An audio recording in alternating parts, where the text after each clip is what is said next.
जब रावण माता सीता का हरण कर उन्हें लंका ले गया, तब माता सीता वटवृक्ष के नीचे बैठकर चिंतन करने लगी। रावण बार बार उन्हें धमकाता, अपनी शक्ति और अहंकार का प्रदर्शन करता, लेकिन माता सीता मौन रही।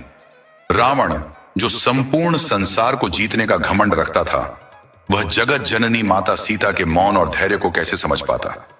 एक दिन रावण ने क्रोध में कहा, मैं तुमसे सीधे संवाद करना चाहता हूं, लेकिन तुम कैसी नारी हो जो मेरे सामने आते ही घास का तिनका उठाकर उसे घूरने लगती हो। क्या यह तिनका तुम्हें राम से भी अधिक प्रिय है?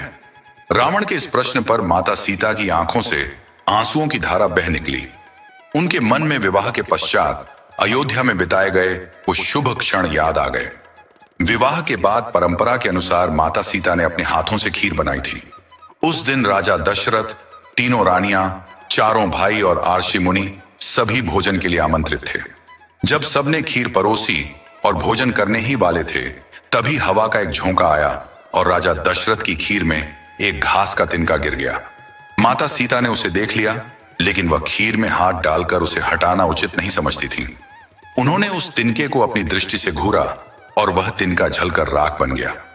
राजा दशरथ ने यह चमत्कार देख लिया, लेकिन भोजन समाप्त होने तक उन्होंने कुछ नहीं कहा। बाद में उन्होंने माता सीता को अपने कक्ष में बुलाकर कहा, बेटी, मैंने आज तुम्हारे चमत्कार को देखा।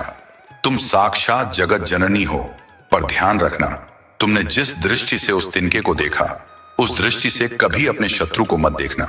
माता सीता ने इस वचन को जीवन भर याद रखा। जब रावण उनके सामने आता, तो वह घास का तिनका उठाकर राजा दशरथ की बात याद कर लेती।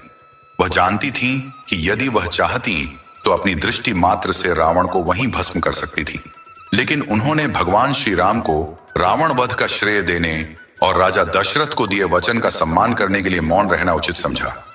यही थी हमारी जानकी माता, त्याग, धैर्य और विशाल हृदय की प्रतीक, जिनके मौन में संपूर्ण सृष्टि का संदेश छुपा था।